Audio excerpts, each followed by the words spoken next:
Olá, minha gente! Estamos aqui de volta para mais uma aula de História Antiga Oriental da modalidade à distância da licenciatura em História aqui da nossa queridíssima Católica de Petrópolis.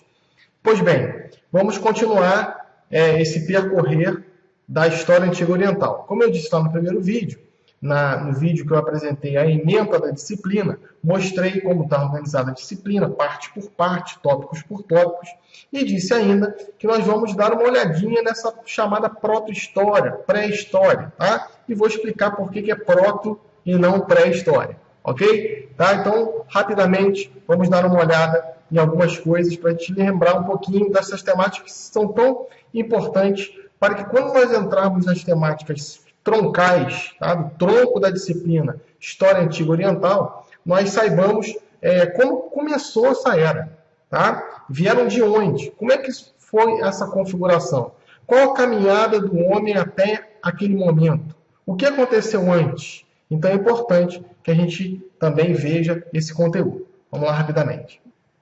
O estudo do passado não existe apenas para a compreensão do presente, mas pelo próprio passado.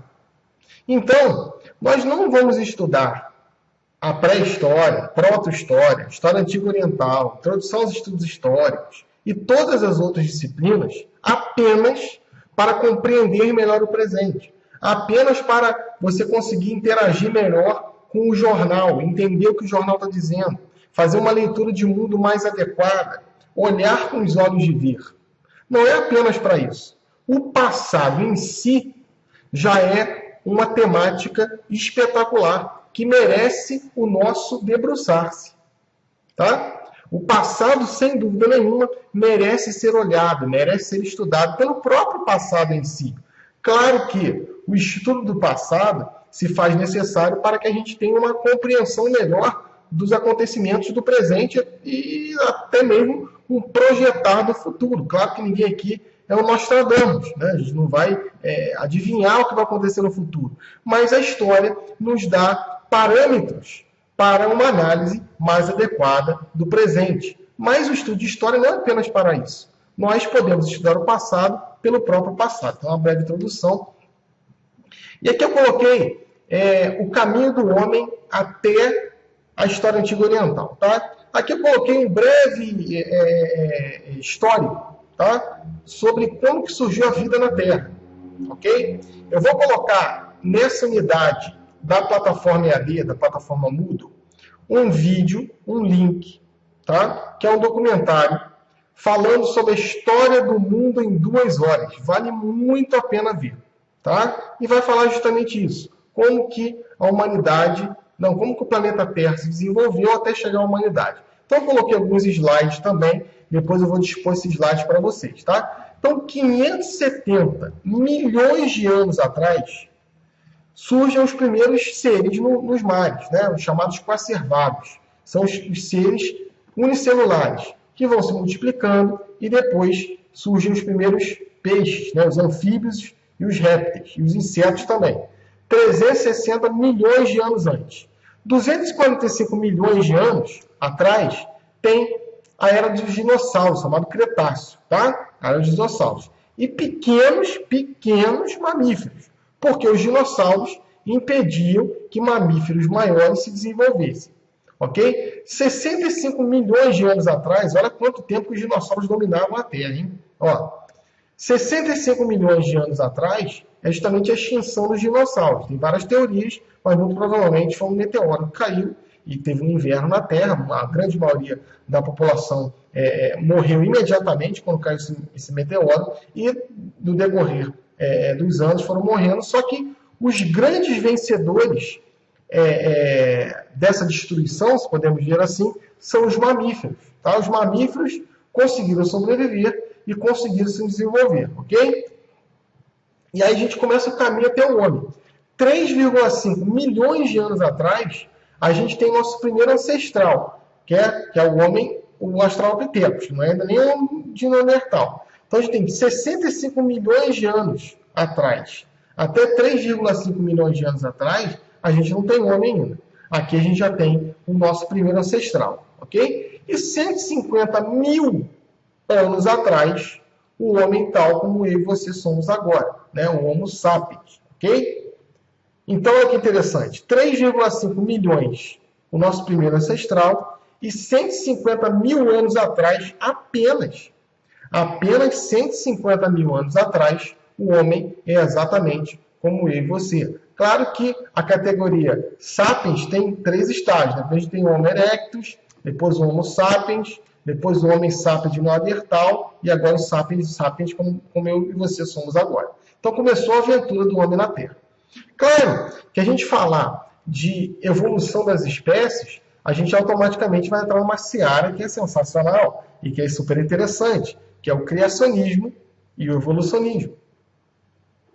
E eu, dentro de uma universidade católica, e também como católico, tenho o dever e a obrigação de falar que essas duas temáticas para a Igreja Católica não são conflitantes. Ok? Porque em nenhum momento se disse que o homem evoluiu de um macaco. Tá? O homem evoluiu de uma espécie de homem, de um primata. Não um primata macaco, mas um primeiro homem. Entende? Agora, se você pegar as leis da física, lembra aí as leis da física. Na primeira lei é a inércia. Ok? É possível existir um movimento sem um motor externo? Por exemplo, eu vou pegar o livro agora, que é o livro do Mário Curtis Giordani, que é o livro que vai servir para as nossas aulas. Ó, esse é o livro. Ok? Esse conteúdo que eu estou falando para vocês também está no livro. Ok?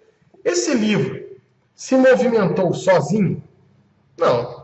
Ele teve que ter um motor externo, que isso quer dizer que um motor externo que não é um livro, ok? Que não é um livro, para que o movesse. Agora, é possível, no nosso mundo natural, tá? Alguma coisa se movimentar sem um motor? Ora, se nada se movimenta sem um motor, existe, logicamente, um motor imóvel, que não é movido por ninguém e só move. É lógico. Isso não é teologia, isso é física. Para quem é católico, acredita-se que aconteceu a evolução das espécies.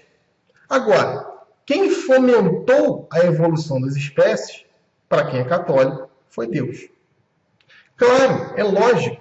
Olhe para o universo que está ao seu lado. Claro que a nomenclatura Deus é uma nomenclatura judaico-cristã e depois também islâmica.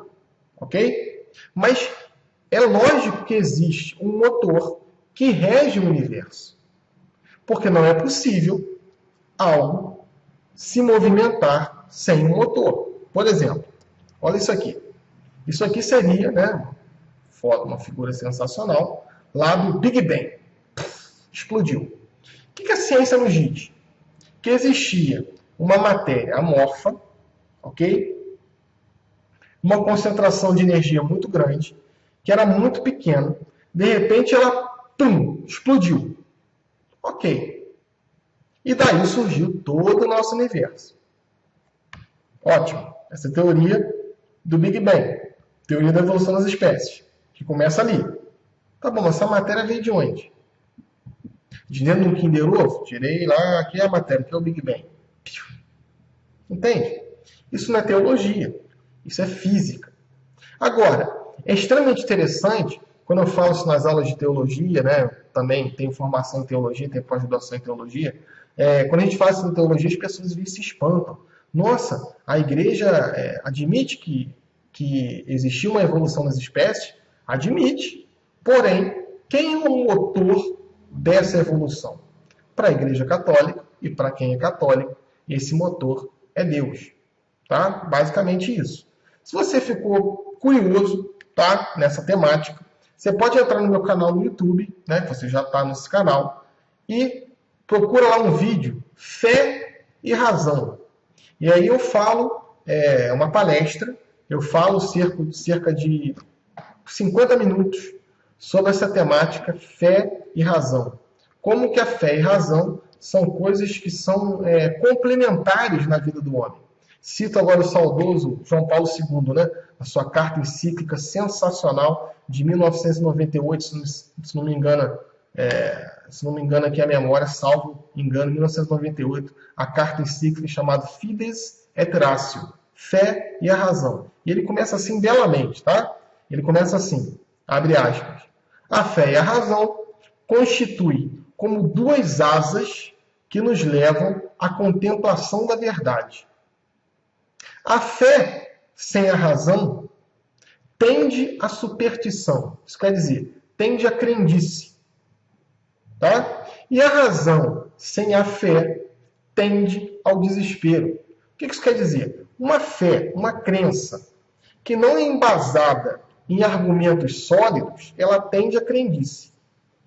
E uma razão sem a fé, ela tende ao desespero. Porque muitas das vezes, os acontecimentos que estão em torno da nossa vida, uma explicação puramente racional, você pode cair num desânimo. Né? Então, a fé e a razão constituem como essas duas asas que nos levam à contemplação da verdade. Então, eu falo justamente isso nesse vídeo, nesse tópico. Vamos voltar lá para o nosso proto-história. Então, a gente tem aqui, né, as nomenclaturas. Pré-história, proto-história.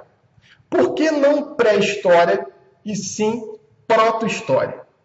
Porque quando o termo pré-história foi cunhado, ele foi cunhado da seguinte forma: olha, a história se inicia com a invenção da escrita, aproximadamente 5.000, 4.000 anos antes de Cristo. Então, antes disso, é pré-história. Depois disso, é história. Porque a história, até hoje, tá? Até hoje, privilegia uma fonte histórica específica. A gente está estudando fonte histórica, vai estudar ainda em fonte histórica, lá na disciplina Introdução aos Estudos Históricos. Então, sem dúvida nenhuma, a melhor fonte histórica é a fonte escrita material. Tá? Claro que o papel aceita qualquer coisa. Então, essa fonte tem que passar pelo crivo. Agora, a escrita é a fonte histórica por excelência. Agora, refutar tudo que o homem fez antes da escrita é terrível. O homem fez muito antes da escrita. Vamos pensar ainda no Paleolítico, daqui a pouco a gente vai falar disso. O homem que consegue administrar o fogo, eu uso essa nomenclatura, administrar, porque não inventou o fogo, né? Administrar o fogo de uma maneira artificial. Pô, isso não é história? O homem que consegue, né, dominar os rios, Rio Tigre e Eufrates, não tinha escrita. Isso não é história? O homem que consegue vencer o Paleolítico e começa a ser um agricultor e um pastor, isso não é história? Entende? Então, eu tiro a escrita e coloco o homem. E aí eu tenho uma primeira história, uma proto-história, tá? Porque eu tenho um homem. Onde tem homem, onde tem pegadas do homem, vestígios humanos, tá?